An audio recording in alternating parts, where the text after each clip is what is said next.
welcome to a brand new edition of Problematic Women. I'm Virginia Allen. I'm Elise McHugh. I'm Crystal Bonham. And we have a brand new friend with us today, Clare Morell. She is a fellow at the Ethics and Public Policy Center and an author of a book that we are going to talk about in just a little bit, The Tech Exit. Clare, thanks for being here. Thanks for having me on. So excited. Is so fun. Yeah. Well, so we often jump in with kind of a fun question at the start of Problematic Women. Mm-hmm. And since your book is about kids and that space of technology and how we maneuver that, especially for those of us who are parents like yourself, we wanted to start with a question on family formation. Mm-hmm. And Crystal, you came up with this, but what is your most creative idea, maybe your wackiest idea for family formation in the policy space? I love this, right? Because we're coming off of this concept that came out from Trump recently, these MAGA baby accounts where they're putting, I think it's $1,000 into essentially savings accounts for these kids as a way to, set them up for success later in life. When they're 18, they can use it for college or technical trade school, whatever it might be. So we want to know from you all in the audience and here amongst us gals, what your craziest policy idea. It could be feasible or not. But does anyone want to go first? I mean, I can jump in, but well, is yours an extension of MAGA baby accounts? If we're gonna go that route, I think an extension of that would be almost like the same thing, but for newly married couples. Yeah. So they deposit $5,000 or whatever they decide is feasible into some kind of savings account for couples, and then eventually could use that to purchase a home or pay off your mortgage or whatever it might be. And that, I think, would really set couples up for success in the long run. How long would you have to keep it in the account? I don't know. You haven't fleshed this out. I gotta go talk to our economists. They're probably gonna hate this idea, but is it feasible I like or it. not? Incentivize marriage, right? Family formation. Exactly. So mine is not really a policy idea because I don't think you could really implement this. But I think we should bring back some version of arranged marriages in society. This is a hot take. This is a hot take. So it wouldn't be in like a very formal traditional sense where like you don't meet the person until you're essentially standing at the altar. But I think having parents and family more involved in like intentionally setting up a little bit like they do in very traditional Israeli culture, where it's like families are like, okay, these people I think seem compatible. They meet, they have very intentional conversation. They're sort of like, all right, yep, check the boxes. This seems good. And then you just move forward and get married. And I just think we just need to encourage it. It would make dating in DC a heck of a lot easier. It really would. And like you think about I think about the people my parents would have set me up with. And I'm like, well, that would have been fine. I'd like to see a reality TV show out of that idea, actually. Right. I would watch Wait, that. isn't that what's one? Not 90 Day Fiance, but there's one where it's like, what is it? I don't know. But you basically get married and then you have Love is Blind? No. Maybe. I don't know. One of those. I feel like I think I would probably, I don't know how feasible or how good of an idea this is, but I would like to set up like normalized daycares at workplaces. I think that'd be really good. Obviously, there's a lot of iffiness with that, like leaving your kid with some adult. Definitely not government run. That'd be a bad idea. But I think that would really encourage a lot of moms to be able to, go and support their family, have dual income household, but also be able to have as many kids as they want without thinking, I can't leave my kid behind. Your kid's downstairs, you know what I mean? So my sister's work has in-house daycare, and one of the things that's awesome about it is that you know the parents of the kids who your child is interacting with. So you have it's like your coworkers. Exactly, it's your coworkers. So that also creates a little bit more safety, where it's like, I know that this child is coming from a good home that's also exposed to my child, and they can get it built-in community. It's built-in community. Yeah, that's interesting. Mine, I can't take off my tech policy expert hat, and I've been really delving into a lot of research lately on the connection between pornography use and the fertility crisis. And so I would love a policy solution that basically just gets rid of pornography. I realize that's not constitutional currently in our government, but I mean, at least now we have age verification laws for porn sites as constitutional, restricting kids' access, trying to prevent kids from developing these addictions. But just, how unfortunately, and it's not just, pornography is the worst manifestation of this, but the internet and smartphones in general, social scientists are writing how that's just really decreased sex between adults. People are just turning to the internet for entertainment, scrolling on their phones instead of engaging in real life relationships. And so I do think if we really want to see more family formation, we have to turn away from these internet technologies that are replacing that. Okay, well, that's a lot of different ideas. I love it. Let us know what y'all think. Yes. Next week we can read some of your craziest ideas on the show. Absolutely. And we will get to this past week's question of the week at the end of the show. So stick around, because the answers to this past week's question of the week are by far my favorite that we've ever gotten. They are golden. So good. But as we jump in today, don't forget to hit that like and subscribe button at the bottom. If you are watching us on YouTube or Rumble, thank you so much for joining us via video. And if you're listening across a podcast platform, you are so helpful if you leave us a review, a rating, because it really helps us in that algorithm and getting those numbers up. So thank you so much for those that have already done so, and please take a minute to do so. But as we jump in today to the show, we have all been talking a lot since a week ago, July 4th, about the flooding in Texas and at Camp Mystic specifically. And it just seemed like here we are, we're a show specifically of ladies of women. And I just really wanted to take a minute to talk about this women's camp, this girls' camp, Camp Mystic. And we know so far, as of the recording of this show, that about 100 people have been confirmed to have been killed in the flooding in Texas. There's over 100 bodies still missing. 36 children confirmed have been lives lost so far. And we have a photo of one of the lodges, one of the little cabins. Yeah. There we go. What's the word? One of the cabins that was set up at Camp Mystic that was specifically for the 8 and 9-year-old campers. And they took this sweet photo, and they were wearing all white, had this little white sneakers on. And that entire cabin, including the two counselors, an 18 and a 19-year-old, were all killed in the floods. And that camp specifically was located really close to the river. That cabin was located really close to the river. And one of those camp counselors, her name was Chloe Childress, and she had actually been attending the camp since the 3rd grade. Wow. She was 18 years old, so she went from 3rd grade to 12th grade. So this camp was like a home for her. It was her home base. She was from Houston, Texas. She was getting ready in the fall to go to the University of Texas at Austin. She was going to go into the medical field. And just reading her obituary, which if you're listening when this goes live on Saturday, her funeral is actually today in Texas.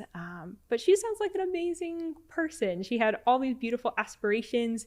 She was on her varsity cross country team. She was a cheer member. She was a senior mentor. She founded a club called Love Our Senior Citizens. It's that's awesome. So loved on both the older and younger generations. She was a really big into music. She taught herself how to play the guitar, just really naturally talented. And it's just, I think when you actually hear people's stories, it's really easy, at least for me, you hear numbers and it feels overwhelming. But for every single one of these beautiful, beautiful lives, lost stories and parents. And as more and more of these stories come out, it's so emotional. Humanizing it, I think, is really important. Right? It's really important. Very near and dear to me. Austin was home for me for a while. And so I have a lot of friends and family that were affected by this. But just, for anyone listening who's interested in contributing or helping, there's obviously some activity starting to pick up as far as cleanup goes, but there's still very much at this point in time in search and rescue mode. There's still a lot of people missing or unaccounted for. And Governor Abbott has been great in leading on this. But as they go through this, if there's a couple organizations that I know of that we've vetted really closely at the Heritage Foundation. So if you're interested in contributing or following along, the 3 that we would recommend are, number 1 is the Community Foundation of the Texas Hill Country. Amazing organization. And they are kind of a conglomerate. They're vetting smaller organizations doing very specific things. So that's a good kind of catch-all. Cross Kingdom Ministries. It's a Protestant church, but they're doing really amazing work in Kerr County. Oh, that's awesome. And then one thing that's kind of going underreported, in my opinion, is, Kerr County and Kerrville were hit very, very hard, but there's a number of surrounding counties that were hit just as hard, smaller lakes or rivers that flooded, but almost as much damage. Burnett County is one of those, and Arc of Highland Lakes is the best resource for them. Amazing. Thank you. Wow, so, that's fantastic. Yeah. Very helpful. Lots to do. Yeah. Well, it's encouraging, because I think when I think about as much as I would love to be hands on the ground and actually helping, it's it probably in some ways is more helpful right now to send dollars, because there's a lot of people there on the ground that want to help and be involved and need resources to do that. So huge. And obviously, as we have these conversations, it's gotten, as everything does, for better or worse, it gets a little bit political, and there's questions being asked about what could have been done differently to prevent that. And I do think it's really good that, Governor Abbott's called a special session there in Texas to look at, what are their early warning systems for floods and try and prevent this from happening again is the ultimate goal. But since we are here in Washington, D.C., and we have to talk politics and things happening in the political space, one of the big pieces of news that has come out in the past couple of weeks is Elon Musk saying that he wants to found the America Party. And it's this ongoing feud between him and President Trump, right? And now we have this new escalation. Now we have the America Party with Elon Musk. He's back. We weren't talking about him for a while. He's back, and he announced that he wanted to start a new third political party, which we already have a third party, multiple parties, but he said this is the third party, the America Party. He polled users on X whether or not they would want a new party, and I think 2-1 they said that they would, but also take it with a grain of salt. It's X, that's his platform. And in his statement on X about starting this political party, he said, when it comes to bankrupting our country with waste and graft, we live in a one-party system, not a democracy. Today, the America Party is formed to give you back your freedom. And this is off the coattails of Trump signing the One Big Beautiful Bill, which Elon Musk has been a vocal opponent of. And he really hits on that when he says waste and graft. He was the head of DOJ, getting rid of the waste, fraud, and abuse in government. And he really believed that the One Big Beautiful Bill was counter to all of that and, make what you will of that. But it's very, I don't know. I don't think this is a huge deal that he's starting this new party. And clearly Trump doesn't either, because Trump responded on Truth Social and in a clip that we're going to run later. But Trump said in a huge response, this is just a little bit of what he said. He said, "I'm saddened to watch Elon Musk go completely off the rails, essentially becoming a train wreck over the past 5 weeks." All caps. All caps.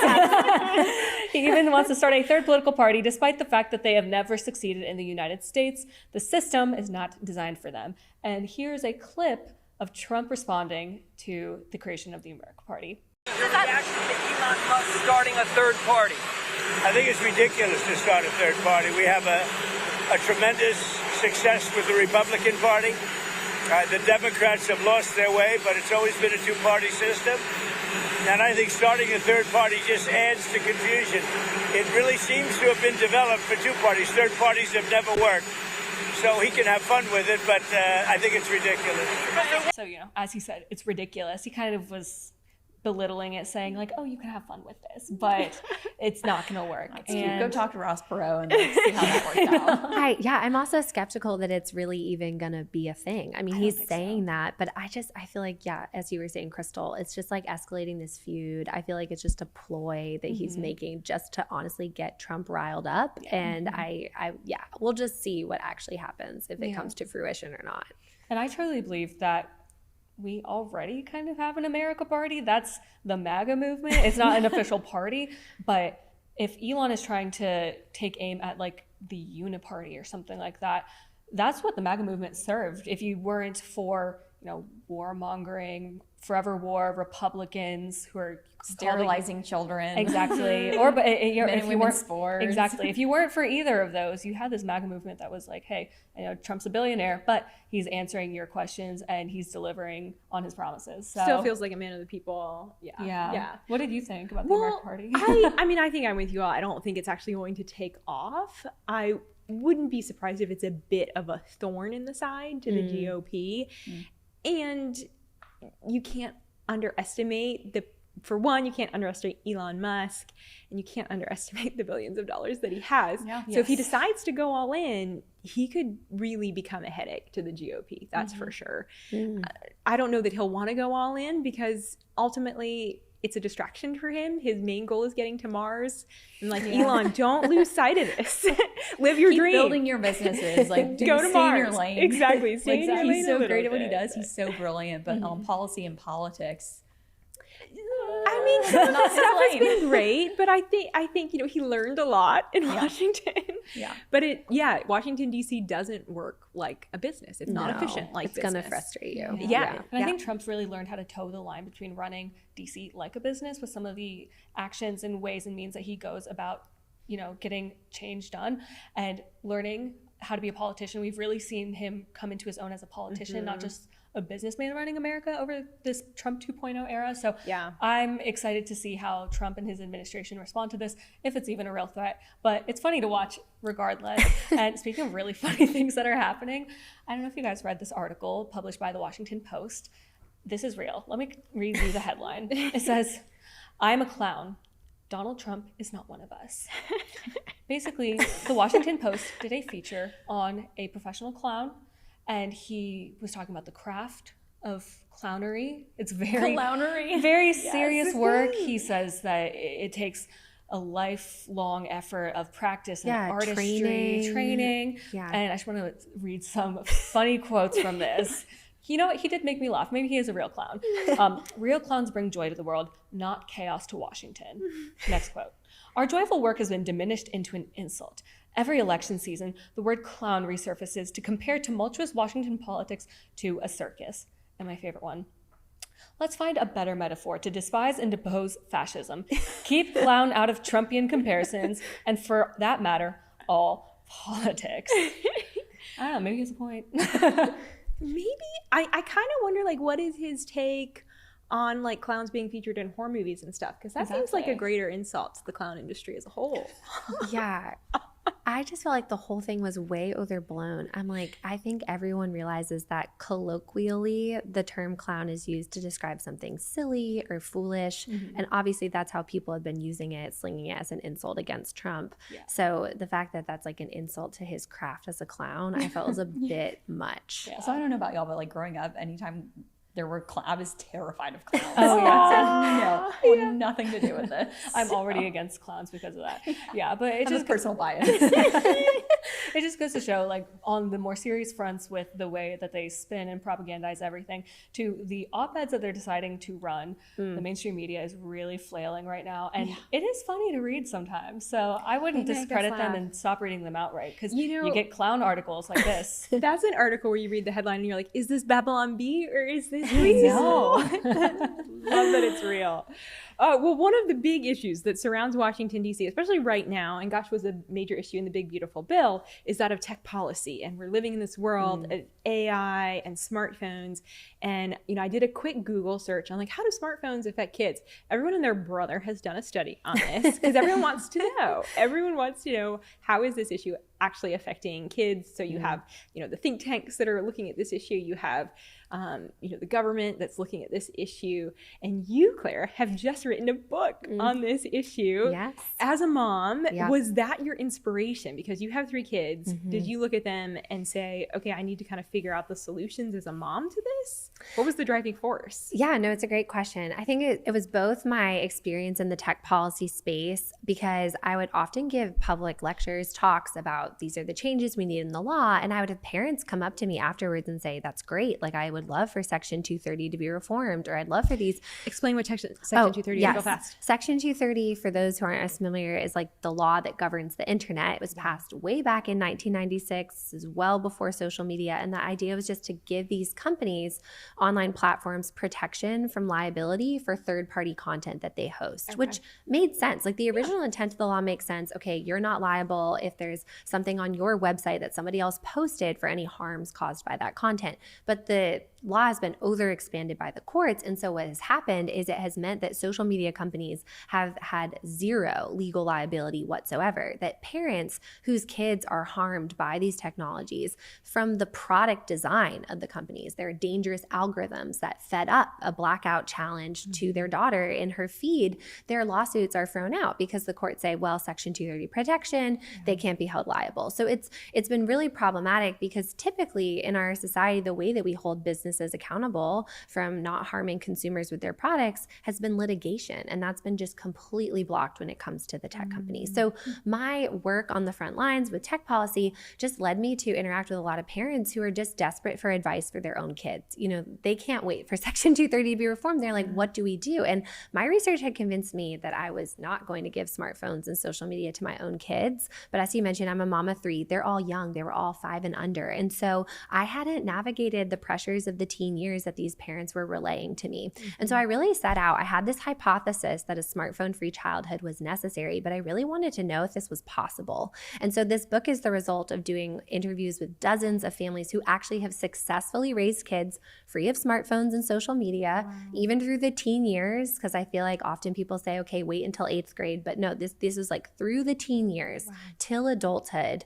And it was incredibly inspiring. And so I came away from writing this book like very confirmed, I think, in my convictions that not only is this necessary, but this is possible. And it's actually like the best thing we can do for our kids. Like their families are flourishing, their kids are thriving. I interviewed some of their adult children off at college now, and they just said like they are so grateful their parents made these decisions because they see the difference even between themselves and their peers. They're like, our friends are like addicted to their smartphones. Like they can't go a second without checking it. And they don't even realize they're doing it. The habits have been so deeply ingrained because they've grown up on these devices. And so these kids all go to Wyoming Catholic College. Oh yeah, that's like the tech-free. Yeah. You know what's encouraging is there's a group called Humanality that's actually trying to start more and more chapters at college campuses to get kids to like voluntarily give up their smartphones, because I think when you do it as a group, it's a lot easier than just like opting out as yourself. So anyway, Humanality, that's really interesting. It's been inspiring to kind of see actually college students themselves voluntarily giving these things up because they like see the addictive effects. But yeah, so my book though is focused on childhood 0 to 18, and it's really meant to be a very practical roadmap for parents, like how to overcome these challenges and how to find other families to do this with you. So yeah, that's why I wrote the book. I wanted parents to know that it's possible to do this, and that's actually never too late to reverse course, because that's also very common feedback I get is like, well, I already gave my kid a smartphone. It's too late. And I'm like, no, it's not too late. You still have time. You can take that thing You over. can take it back. Yes, exactly. What were some of the really common things that you heard from those parents that chose, okay, we're not going to give the smartphone? There's going to be a lot of conversations obviously had of all my friends have this device. Like, what were some of the themes that you heard as far as, okay, these were great tools that these parents found to either navigate those conversations with their kids or to kind of quote unquote replace a smartphone in their kids' hands, and how to, help their kid find how to use your time well if, all your friends are scrolling on Instagram. Yes. No, so I'll just give like 4 quick things. One of the big things that was reiterated to me over and over was just finding other families, even if not every kid in your child's class was off a smartphone, just even having 2 or 3 other families in this with you made such a huge difference. Because honestly, even a kid having 1 or 2 really good friends who also aren't on the phones or social media, like that's enough. And a lot of these parents talked about like, whether you like it or not, in this digital age, to help your kids find like good friends, you just have to be more intentional as a parent in helping your child build a social life. And so these moms would say like, I would drive my daughter 15 minutes on a Friday night to go to this friend's house because it was a really good friend for her that also wasn't on social media. And like that's a cost to me as a parent. I wish I could just stay at home on my Friday night. But so just seeing the intentionality, other parents mentioned like we became the house that would like host our kids' friends. Like we were the fun house. We'd be like, come on over. Like we'll do a bonfire in the backyard. Or like for her teen son, she bought a poker set and she would let him host these like fun poker nights for his high school friends. She's like, I'd buy junk food, I'd set them up. And so they even like provided the alternatives of this real life relationship. And even some of these kids did have smartphones, but the mom was like, here, leave your phone in the little freedom basket that we have. And then you can go, enjoy the poker night. And so that even provided a taste of what life can look like without a phone for the kids that did have them. So finding other friends, being the kind of convener manner of things, taking more intentionality in your children's social life is important, because of course you want your children to have friends, and that is a real need that they have, but it doesn't mean you have to give them a smartphone in order to help them find real friends. And then the other thing I would say is a lot of parents, when their children did get older and they genuinely needed a phone for real communication needs, or they were driving, they opted for alternatives to smartphones. And I think some parents don't even realize, like, we have way more alternatives now than we did even 3 years ago. Like, I myself gave up my smartphone. I have a Wise phone. I love it. Other parents mentioned the Pinwheel phone or Gab phone or Bark phone are great options where the child can text, call, even have GPS or certain tools they need, but there's no internet browser or social media or online gaming apps, anything that would be like addictive or distracting to a kid. So those are like probably the main things that were emphasized to me about what makes this doable and sustainable, is finding some other people to be in the trenches with you, and then adopting some of these alternatives when your child gets to an age where they actually genuinely need some type of communication tool.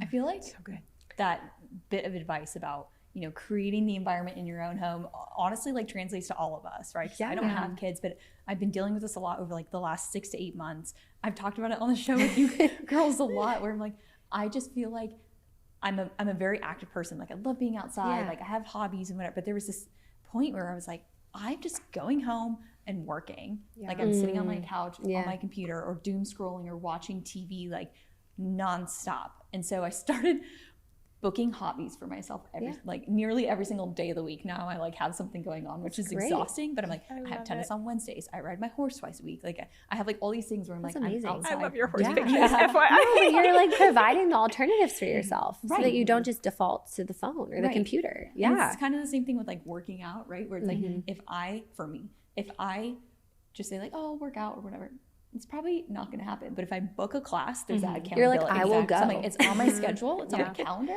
I live and die by my calendar. So I have to go. I have to go to tennis. I have to do my things.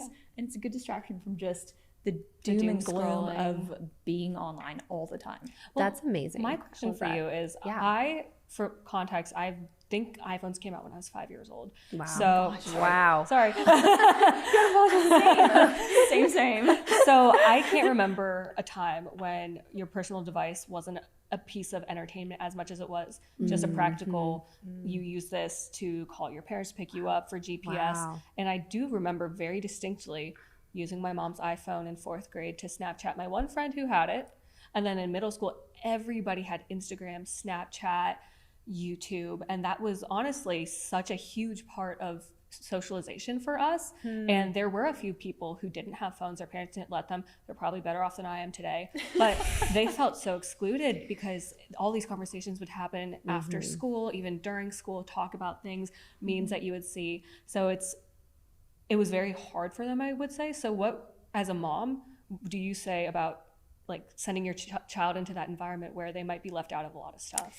Yeah, I mean, that's like a real cost. So I think what I try to explain in the book is I actually try to be honest about the costs to a smartphone-free childhood. It's not without cost. It's not without challenge or difficulty, but I'm trying to actually expose all the hidden costs of giving your child a smartphone, especially to their like long-term health, well-being, and development. And I think that's actually the problem, is that we've kind of felt like parents could control these devices. And I'm trying to kind of expose that the way they're designed are meant to be addictive. The parental controls don't work. It's impossible to effectively like lock down a smartphone.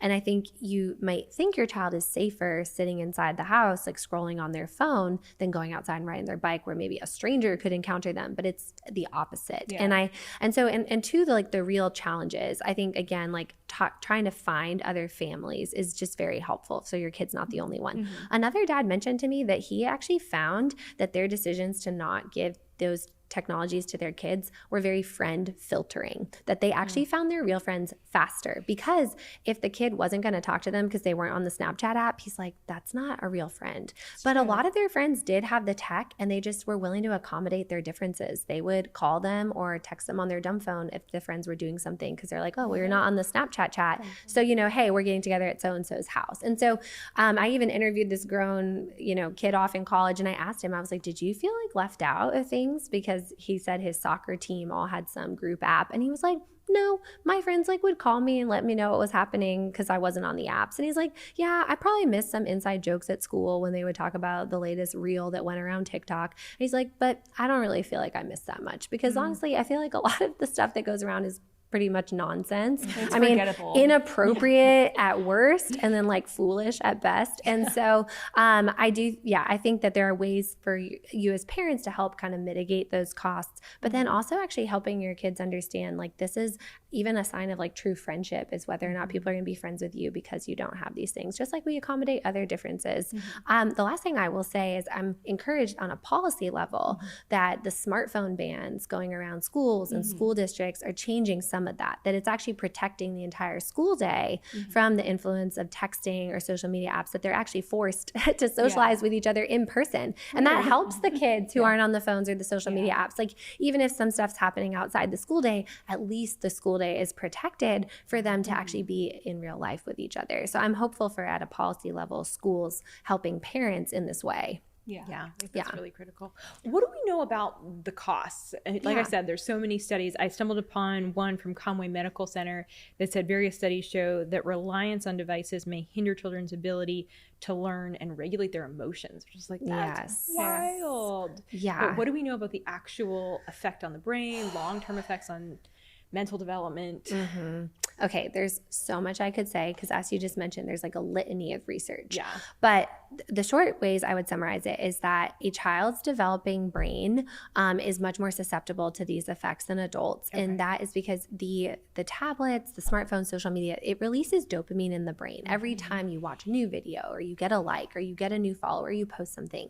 And it's incredibly addictive because dopamine actually doesn't create lasting satisfaction. It gives you this burst of pleasure and then it kind of crashes and you like crave doing it again. And so then kids are just constantly chasing these dopamine hits. And what I explain in the chapter on why screen time limits don't work, because this is what I always hear. I'm like, oh, well, we will just limit their time on the tablet or the smartphone, is that the amount of mental or emotional time the child spends in that virtual world doesn't match the screen time limit. They might be on for 15 minutes. And then because of that dopamine, they are craving to go back on and check to see what has happened. Still created the addiction. Yeah. And what I point out is that now we know that screens act on the brain more like a highly addictive drug because they have brain imaging studies of users of social media, heavy users of social media look the same as the brains of those who have been addicted to highly addictive drugs. And it's because it's eliciting that same type of response. And so it's like in that mentality, it's like, well, a little bit of cocaine's okay. No, exactly. So like not too much. It's like,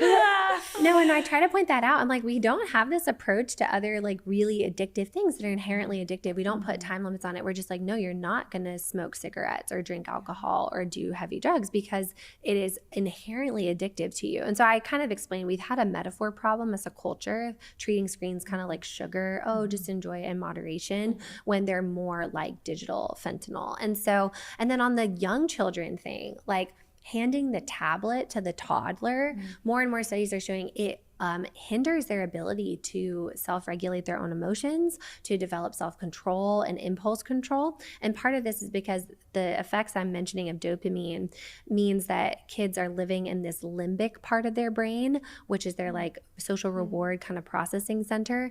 And it is leading to the underdevelopment of their prefrontal cortex, which is not fully developed till age 25. But your prefrontal cortex is responsible for your self-control, your emotional regulation, problem solving, critical thinking.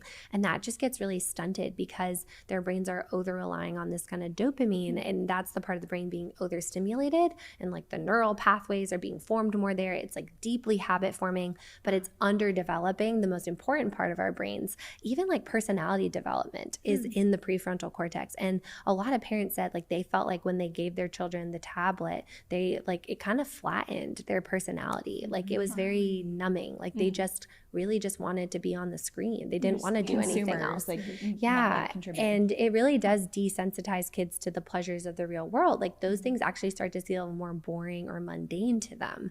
And so I think when we think about those long-term effects, like no parent wants their child's brain development to be hindered. No parent wants their child to grow up addicted to something, like launching them into adulthood as an addict who has this dependency on a device.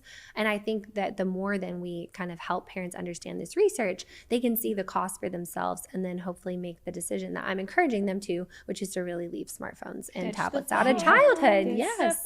My question for you, sorry, go for it. one last question on No, the it's fine. babies, iPad babies and stuff. Is it true that cocomelon is like especially bad for babies' brains? Because I've heard that rumor that it's like you said, cocaine for a baby's brain. Yeah, no. So there's this New York Times article, which is kind of horrifying, about cocomelon. And they basically, the designers of the TV show have real kids come in and watch the episode. And then next to the screen of cocomelon, they have a screen called the Real Life Atron, which is like images of like a mom cleaning the kitchen, a dad vacuuming, like it's things a child would be observing in their home. And anytime the child looked away from the cocomelon to the Real Life Atron, the show designers would write it down in their notes, and they'd go back to that point in the show and they'd add like more colors and more like stimulation and and like make the song like go even faster. And so it like they are designed to be addictive, even these new kids shows. And even like the frame rates per second is very different. Like if you watch Mary Poppins, this old movie, it's like very slow moving. It's like watching a musical on the stage, just on a screen. Absolutely. But now most of the modern TV shows, it's like the amount of frames per second is super high. It's switching all the time. And so this other doctor that I mentioned in the book, like her research has shown it puts kids into this like state of hyper arousal, like fight or flight mode. And it's very dysregulating to a kid's developing nervous system. And they can even then like exhibit symptoms of autism or ADHD. And what she found in her practice is just detoxing kids 30 days from screens. For some kids, completely eliminated their symptoms. Their nervous systems had literally just been induced into this state by the screens, and they actually didn't have autism or ADHD. Like they didn't have attention or focus issues. They were just way too overstimulated by the devices. I wonder how many people in my generation, in millennials generation, that don't actually have autism or ADHD. They just need that detox, and we didn't have that information because it was so new. So. No, and I will feel self-select to like, do this research, do this experiment. Turn it off. I feel for parents that grew up in like prior generations without all this research, and so I'm actually encouraged. I feel like we're starting to reach a tipping point as a culture that more and more parents are aware of the research and are like, okay, wait, we didn't know this. Like we don't want to do this for our kids, and so I'm hopeful that my book will help kind of fuel that movement along and make it easier, honestly, for every other parent to opt out. And I kind of explain that in the book. Like each parent that says, I'm not giving my kid a smartphone, makes it easier on the next parent because of what you're talking about, the peer pressure, the fear of missing out. So can my mom detox me, a 23-year-old?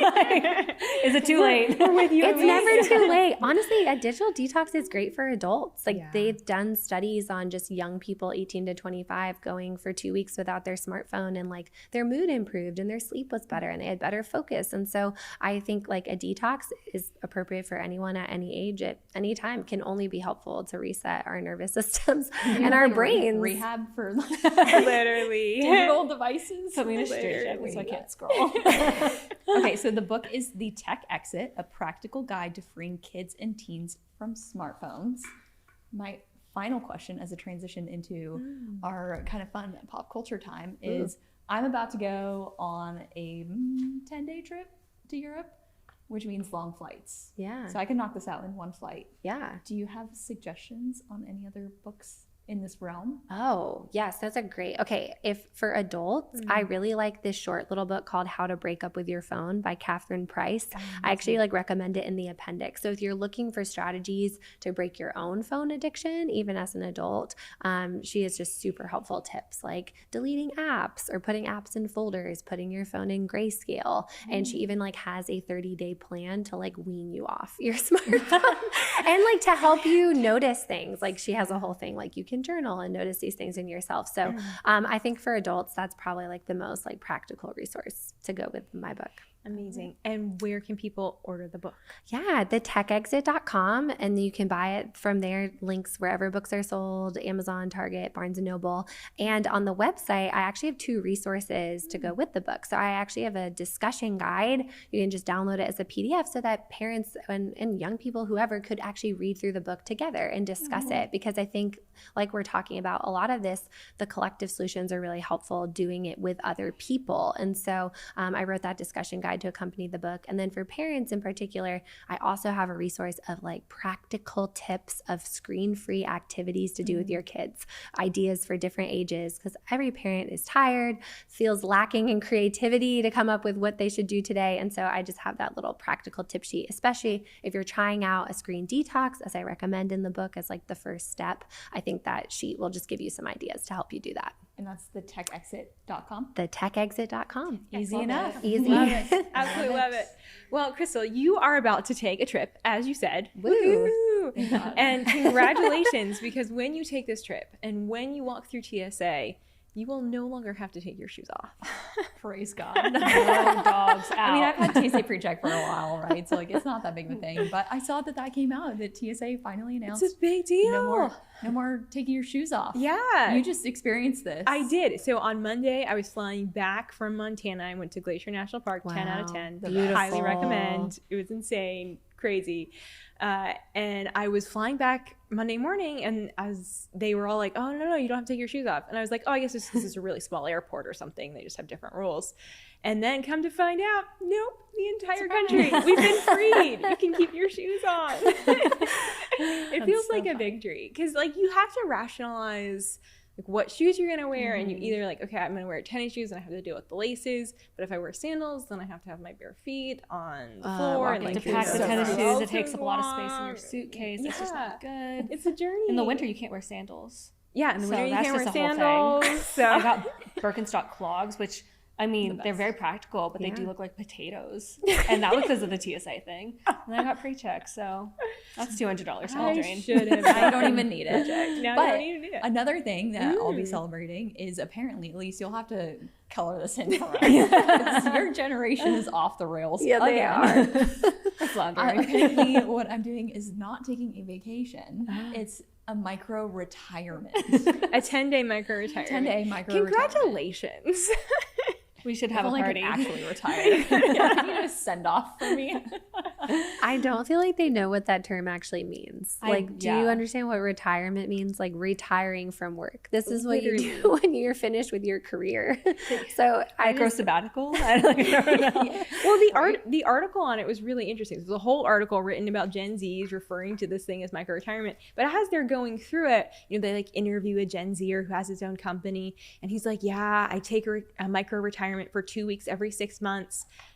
It's a vacation. 2 weeks is a vacation. It's a vacation. Like that's pretty reasonable. You have your own company. You take 2 weeks off every 6 months. That's a month a year. That's pretty normal. What's the rationale? Yeah. I think the rationale behind this, and I don't know if I agree or not. I do understand it. I think the rationale is when you go into the workforce, everything seems very existential. You're on day one of your job, and you're like, wow, this is the next Forever. 40 years for me. Having a micro retirement is a nice idea that, hey, it's not 40 years. It's like maybe 2 years and then a big chunk of time where I get to retire and traipse around Europe and do whatever I want. And then I can return when I'm ready. So I think it's like a mental health thing maybe. Do you think, I want to hope it's coming from a place of being educated in the sense that, they're looking at the status of our federal programs, Social Security, Medicaid, things like that, knowing that like they're not solvent. Like they're not going to be around for millennials likely, let alone Gen Z. So maybe this way of like micro retirement is like, well, we'll never actually get to see Social Security that we're paying into. So like we'll take little mini retirements, i.e. vacations, in the meantime. Also on a little like running theory that I'm working with is also the fact that, people are getting married later, having kids later. You're probably going to be a lot older by the time you are unencumbered by children and mortgages and whatever. So maybe Gen Z is thinking, hey, let's do it now. Let's do the vacation now. Let's take the time off now while I'm 20 something. I can run around, do a lot of stuff in a short period of time versus when I'm like 60 and I kind of don't have that energy anymore. So those are my running theories. Maybe I'll take a micro retirement for a week. Wow. You all are being very charitable to them. I was like, this generation, I'm like, they seem to me very lazy and entitled. I'm like, what kind of employer do you think is going to be like, oh yes, you take a micro retirement for a month, do whatever you want and then come back? I had the kind of opposite take of you. Thought I'm like, these are the years that you really like want to build your career. Like this is the time to learn from other people. It's the time when you don't have kids. So like put in the extra hours, because I think you actually want more flexibility as you get older and you have kids. So I'm kind of like, I feel like they just missed the like put in the work now, like work hard at your career, and then like you can have more flexibility because you've established yourself. And I feel like then your employers are often more understanding if you need a break because you've like really proven your work ethic. But I think going into a job being like, I'm going to need a micro retirement in a year, I think employers are going to be like, we can probably find someone else to do your job for you. Imagine having the stones to go up to your boss and saying, I need to take a micro retirement. Like, what would they do? What would they say? You're fired. Yeah, like great, take one, don't come back. Indefinite. That's crazy. Micro retirement. I don't know though. Maybe if I get enough feedback on this, I'll make my out of office reply. I'm micro retired. Learn all People about them. would freak out. It'd be like, Crystal, you're retired. Just link to the show. I mean, like we'll explain. I'll be like, explained here. That is hilarious. Okay. Well, speaking of things happening, pop culture news, this is sort of pop culture, but for real pop culture news, we turn to our Gen Z X. Yes, so there have been a few things. Honestly, they're all pretty negative, but in a laughable way. I'm going to start with a little bit of a sad one first. We don't have to go over it too much, but the singer Lily Allen, she had that really famous song back in the 2000s, F You. I honestly really like her music, but I don't like what she said on her podcast. There's a viral clip going around of her singing a version of My Way by Frank Sinatra, and we'll run that clip after I finish this, but she's singing it about having abortions, and she goes, abortions, I've had a few, I can't count how many, and here's the clip. My word. Abortions, I've had a few, but then again, I can't remember exactly how many. What, really? Yeah. Why didn't this come up in last week's episode where we were just talking about abortions? Because I was just letting you run with it. Reveal everything. I can't remember, I think maybe like, I want to say 4 or 5. Yeah, I've had about 5 too. Lily, I'm so happy I can say that and you can say it and no one came to shoot us down. So you see, her and this woman that she's interviewing on her podcast are bonding over the fact that like, hey, we've had 5 abortions and oh my gosh, I feel so good that I can talk to you guys about this, but not feel judged or whatever. But it's like, who's judging you? This is just one big cope, and that guilt, like no one is putting guilt or pressure on them in this moment. And it's just manifesting. It's really sad, the effects of abortion on women long after the fact, that this is something that casually came up in a podcast. Yeah. Wow. I think we so often see that around the conversations with abortion. I think that's where like the Shout My Abortion movement came from, is because like obviously there's going to be shame associated with it and that guilt. And so it's like a overcompensate, like, oh, now I have to like act like I'm proud of it, because you're trying to get free from that shame and that pain and that grief, because society doesn't allow you to grieve, because it's no, this is your right to take your child's life. And so it's created this movement that really actually encourages celebrating it, like this song, which is just really tragic. Wow. Very sad, very tragic. And more celebrities who have just really missed the mark in reading the culture, not reading that the culture has passed them by, happened at the Superman movie premiere this past weekend. I think it was on Sunday or Monday, but Variety magazine, variety.com, I don't know, was asking the cast of Superman what they thought about MAGA backlash to the director of Superman, saying that Superman is an immigrant. And here is just a couple of their responses. Your boss, your brother, talked about Superman being an immigrant.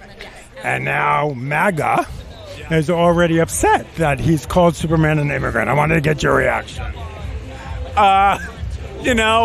My reaction to that is that it is exactly what the movie is about, I think. That, like, we support our people, We love our immigrants. Yes, Superman is an immigrant. And yes, the people that we support in this country are immigrants. And if you don't like that, then you're not American. People who say no to immigrants are against the American way. They're against what the American dream is all about. Truth, justice, and the American way. Absolutely.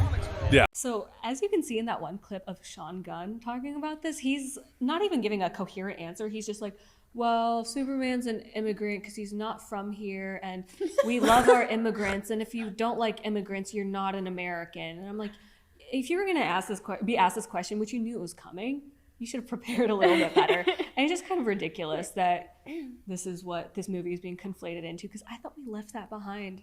I thought the culture moved on. Hollywood will never leave these issues behind. Like any chance they get to virtue signal, they will. They will take it. Yeah. But I love that, like, Superman's from another planet. So it's a bit of a stretch. It's quite a We're a stretch. country of immigrants. Nobody's against legal immigrants. Yeah, exactly. We're just against breaking our laws and coming in illegally and trafficking fentanyl. Yes. That kills our children. Yes. Next. I don't think this is what Superman meant with truth, justice, and the American way. I don't think so. It's not the American way to break our laws, but I don't know. Whatever. Hollywood, you stay over there. Maybe if we all jump really hard, we can cause an earthquake to make California break off an island. It can be all good. But one last pop culture moment that honestly I kind of relished in a little bit was at a Chicago Cubs game this past week. Call Her Daddy host Alex Cooper was invited to sing "Take Me Out to the Ball Game" at the 7th inning stretch. And here we're going to play a clip of what she ended up doing. Take me out to the ball game. Take me out to the crowd. Mommy's a peanut and Cracker Jack. I don't care.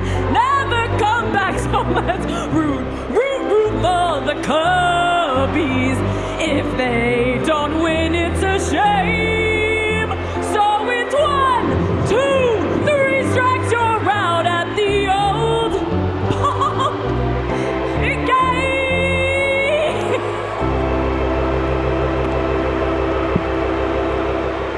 So you see in the clip, she's mocking the song. She does it in like a weird low voice. She's laughing the whole time. And almost immediately, the crowd starts to boo her. And rightfully so. Savage. Because it's such a classic American song. Like, And why it's would a you classic make American sport? Yeah, like why would you make fun of that song? In Chicago? Yeah. What are you doing? It's like rude. It's very rude. It's almost like she got invited. She's a celebrity. Yeah. She started making a mockery of this very classic American thing, thinking she can get away with it because people think she might be a lot more likable than she is, but she actually isn't. And the big moral of the story of all these instances are celebrities are not like us. They do not represent our values, but now we have the empowerment just because of culture shift to actually voice our opinions and say like, hey, this is ridiculous, or just ignore it outright. And I think it's very gratifying to see people boo right off the cuff this celebrity who's mocking their song. So She couldn't get Kamala Harris elected, and she cannot sing at a baseball game. I know, she's become a relic Move of along. 2024. Going downhill fast. Oh my goodness. All right, well, let's get to some of these answers from last week. So last week we asked you all, what is an underrated freedom in America that you appreciate, as it was July 4th and we were celebrating all of our awesome freedoms. And like, guys, you came through on answers. I'm going to read a few of them. Like, they're so good. Okay. So Tackett Tam wrote, the ability to travel as a female by myself, unlike many of our sisters in the Middle East. So that's so true. Like I can, that's a really, really big deal to feel pretty safe traveling alone. Natty_Ice 2010, right? The freedom to choose where to shop, get medical care, etc. Love a free market. Yes and amen. Hair by Kennedy Carter. To choose the job/path you desire without the government interfering. That's also true. Like having, especially as women, having those options. And then Miss Mel 1102, learning what I want, that education piece. Gracie M. Broomfield writes, the freedom to celebrate holidays with friends and family. I love that. So good. Annie Marie Tant, education, again. And then Linnell Lloyd 50, the freedom to boo loudly at a bad call at any sports event. Yes. Or a bad song. Let me just say, these hot summer days in DC, I'm grateful for the underrated freedom of sleeveless dresses. I think about that every single time I put one on. I will say, like, women, we definitely have it made in the summertime. I feel so bad for guys in the suits. Suits. Oh, that's so terrible. oppressive. Yes. Yeah. Well, our question of the week this week, wrapping back to the very beginning, is your craziest recommendation to create family formation in the United States. So you heard ours. We want to hear your ideas. Let us know what you think. We'll send them over to the Hill. They write a bill on it. Not really, but we would Write a Daily Signal article. The top 5 craziest recommendations from the audience of problematic women. Yeah, my boss would be like, "What are you doing?" Okay, tell us one more time. Where do we get the book? Oh, you're so kind. It's thetechexit.com. Techexit.com. Yes, please tell your friends, tell other parents. I hope this will be a helpful resource. I love How it. can we keep up with you and the work you're doing? Yeah, so I also write a Substack, so claremorell.substack.com. My hope is to continue to put out helpful resources for parents and also to actually help parents understand a little bit more about the tech policy going on in Washington so that parents who want to be more engaged in advocacy have a little bit more of an understanding of laws that can really help them better protect their kids online. So that's my Substack, claremorell.substack.com. And then all my writings and everything is collected at eppc.org. If you just want to see things I've written in the past, you can just find my scholar page there. Amazing. Yeah. Claire, thank you. Thank you guys for having me. This is so fun. Absolutely. And thank you all for joining the show. We'll see you back here next week.